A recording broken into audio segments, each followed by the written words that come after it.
hey Dream Team, welcome to another episode of The Five. We are so glad you're sharing part of your week with us. You might have noticed that we had Rhett and Linda Barden, who are going to be planting One Life Church in Nampa, Idaho, here with us this past weekend. They were a part of both services, and since they were here talking leadership and church planting and all things ministry with us this weekend, we asked them, hey, why don't you just pretend that you're a brand new visitor to Sun City Church and give us your perspective? Like, what is it like to come to Sun City Church for the very first time? And it was so helpful hearing just their different thoughts about all the different ways that we're doing ministry here. And one of the things that they said that was so encouraging and really helpful for us is they said, honestly, coming in the door, it just felt like we were home. From the moment we walked in, you just made us feel so welcome, so loved. We just enjoyed every part of it. So we just wanted to say, great job, Dream Team.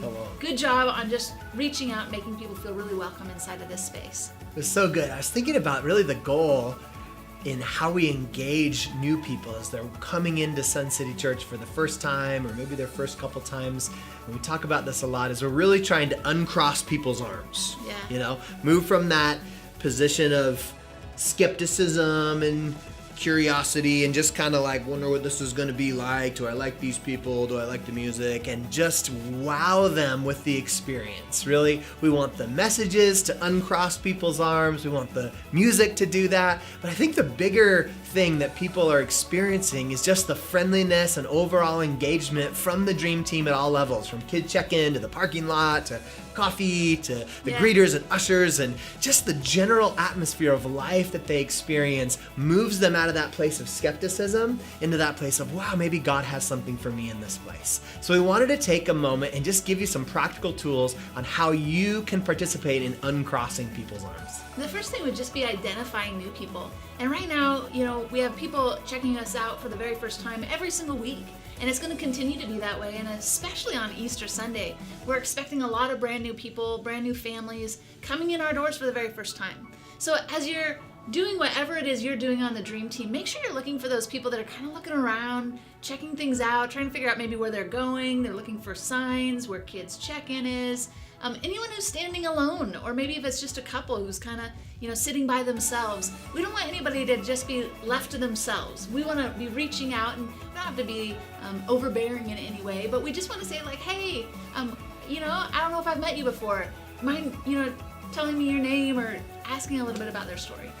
The other thing we want you to try to do is collect people's stories. So ask really good questions that dig beyond just surface or just a handshake that says hi into kind of hearing a little bit about what's going on in their life. And I always use the same 3 set of questions that you can use is, how long have you been coming? And that always tells me if they've been coming a long time and I should already kind of know them, or whether it's their first time. And then I ask them, how'd you hear about the church? Which tells me if they have friends in the congregation or if they just found us online and need connection. And I use those first 2 questions to then ask them a little bit about their story. Did you go to another church? Are you new here in town? And they kind of go from there. And so I would just give you those questions as a template. How long have you been coming? How'd you hear about the church? And then tell me a little bit more about your story, and that'll really help you. Another thing that you can do is just check and make sure that they have the resources they need. Do they know where Sun City Kids is? Do they know that the coffee is available to them and that it's free?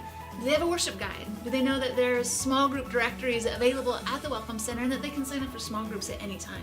Or how about the Next Steps class? It's going to take place every single week after second service. So these are just a few things that you can use to start a conversation and make sure that everyone who walks in our doors knows about all the resources that are available to them.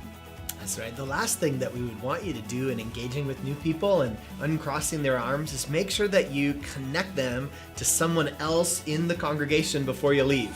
So the worst would be to, go have a conversation and you hear their story and you get them a resource and you get them connected and then you're like, well, bye. And then you walk away and they're alone again.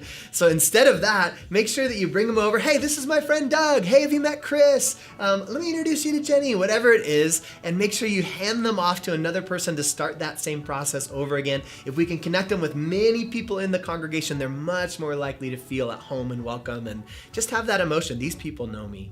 And so we just encourage you over the next couple weeks, make sure that we're doing that as best we can to welcome all of these new folks as they're coming to check us out. We will see you at Team Night this Sunday night at 6 p.m. It's going to be amazing. Can't wait to kick that off with you. We love you. Have an amazing week.